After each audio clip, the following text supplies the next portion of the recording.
Oprah Winfrey once said, leadership is about empathy, and the law of addition is simple yet profound. True leaders add value by serving others. And so the first key to understanding the law of addition is understanding that leadership isn't about power, but empowerment. It's about lifting others up and helping them reach their potential. A key aspect in that is active listening. By truly hearing your team's ideas and concerns, you create an environment of trust and collaboration. Then there's mentorship. Sharing your knowledge and experience to guide others fosters growth and builds a stronger team.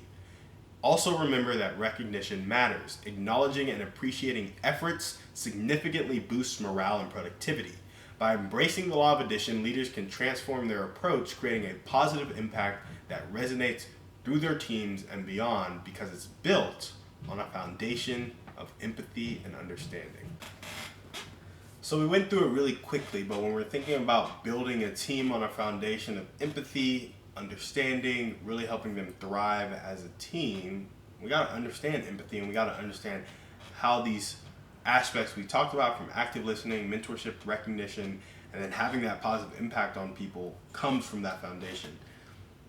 So when you look up empathy, it talks about understanding others and then sharing their feelings. And really, empathy comes down to like the human experience, in my opinion, where you're looking at somebody and you're in a situation with them.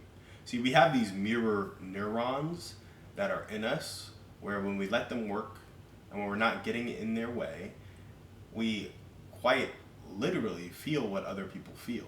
Like, our body can mirror the emotions and the experiences of people. That's why when we're in a movie theater and they know how to take advantage of our mirror neurons, and it'll be like, ooh, it's tense. And of course the music is tense, so that helps you get tense, but you can also imagine what that person must be feeling in that moment because you can kind of put yourself in that moment. And I'm not sure that's exactly how mirror neurons work, but basically we can literally pick up on stuff and feel that stuff because of those mirror neurons. That's literally what helps us get empathy. And in fact, I'm just going to look this up real quick.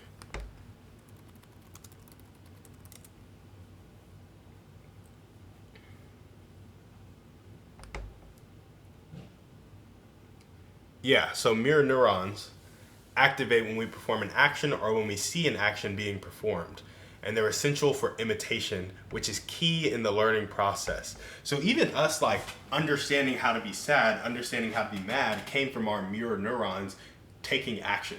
And so we saw action or we took action and we was like, oh, we learned that when this happens, you typically get sad. When this happens, you typically get mad. And that's, people learn differently, which is why some people can't express empathy. It's like, hey, I didn't learn like that. And so it's just embracing the learning process again and engaging those mirror neurons to understand others and share feelings, which might take a lot of intentionality because a lot of people may have just put their feelings to the side and maybe trying to avoid feeling stuff because maybe that's what they learned, right? That's what I learned growing up. So leadership through empathy means understanding others and sharing feelings, and I think that comes from a foundation of understanding our mirror neurons are what help us to do that, and we can learn to feel with others. We can learn to understand others if we just sit there, kind of shut our mouth, and open our mind.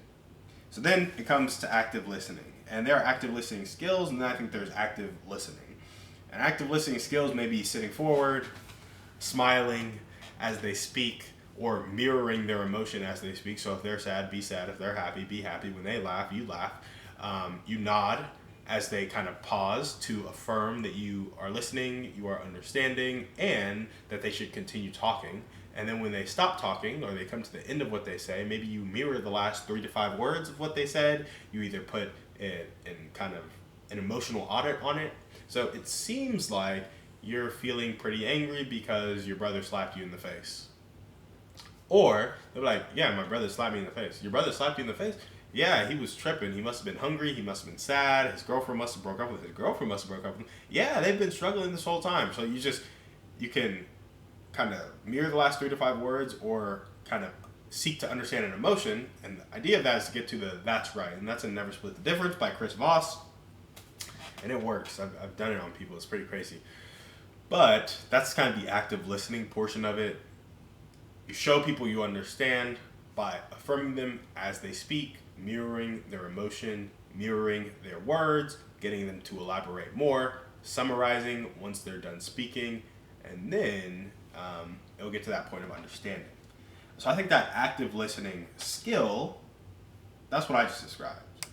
But active listening has much more to do with caring, in my opinion. And there's totally no basis for this. Like, I can't really back this up other than I've actively listened to people, made them feel heard, and have not heard a word that they said just because I wasn't present. I wasn't actually listening. And I think if you want to deal with people, the best way to deal with people is to actually care about dealing with people and just be honest in that moment. Because if you don't care, you're probably setting yourself up for failure in that relationship long term. But if you do care, you'll probably sit there and you'll listen well. So care about people. And I think that's the heart behind listening. Don't care about yourself so much, care about people. And when you do that, you can take all those active listening skills that you practice, you hone, and you can make people actually feel loved while actually understanding what they're saying and then helping them out in ways that maybe only you can or maybe only somebody you can connect them to can. Then it talks to mentorship, and I think mentorship builds on active listening.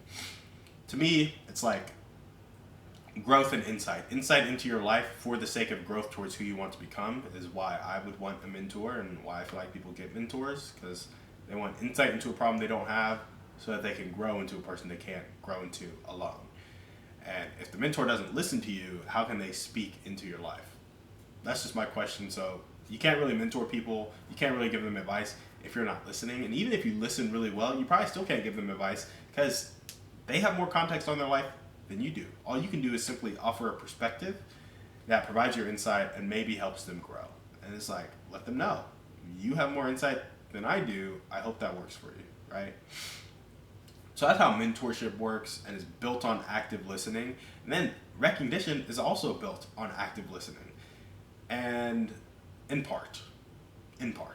Because if people are saying that they did something, you can recognize them for that at that moment. Or if they're speaking in a way that is complementary to core values or whatever, you can recognize them at that moment. But it's also kind of just paying attention. So it's the same vibe as the heart behind listening, like actually care. When you actually care about people, you pay attention to what they do, and you can recognize when they're doing positive things, so then you can positively reinforce the stuff they're doing and recognize them for like, hey, that's a killer job making that presentation, or good job closing that prospect, or that was an amazing way to overcome that objection, or I love the new marketing campaign that went out, or I saw how you dealt with that customer problem. That's epic. I love the strategy that you've developed and how we're going forward for 2024. I feel really excited about it now. Like, you can recognize people for all this stuff as they're doing it if you actually care about them. And then finally, all of this is to bring out the best in people. Like, you understand them and you share their feelings, and that's the foundation of it all. And because you truly understand them and you truly share their feelings, it's impossible not to care about them. And through caring about them, you actively listen, you mentor, and you recognize. And by doing those three things, from a foundation of care, you bring out the best in people. And this is when people feel safe, when they feel loved, when they feel heard, and when they feel all right performing at their best. Because you actually pull out somebody that they didn't even know they could be. And that's what that kind of insight and growth will do. Pulls out to somebody they know they couldn't be, and they're safe. They feel safe letting that person be pulled out because you show that you understand them, you show that you recognize them, and you show that you have actively listened to them from a place of care. And then the other thing about recognition is it's key to recognize people in the place that touches their heart most. And that shows understanding, which is why it's kind of correlated to active listening. If you recognize somebody, I think a common example is a lot of guys like to recognize girls for just being hot, right? You're hot. You have a nice butt. You have nice boobs. Like, that's kind of what you try to recognize a lot of women for. But there aren't many women that want to be recognized for their body and their body alone. Of course, they want you to think those things, but they would rather you think those things and kind of do it discreetly, maybe way further into the relationship and not up front. Like, yes, appreciate them physically, but more importantly, value them as a person, value them for who they are. So recognize them for traits of their personality that they're extremely proud of, traits of their mind, their character that they're extremely proud of, ways that they love the people in the world, ways that they serve people in the world. And so when you recognize people well, you show them that you have listened to them and that you understand them. I think good recognition is an act of empathy in and of itself, because you understand their feelings, you share their feelings, so that you can recognize them according to their feelings. So that's what we got for you guys today on the show. Thank you so much for watching. We will see you on the next one. And remember, we are a community of people, judged not by our wealth, but by our impact.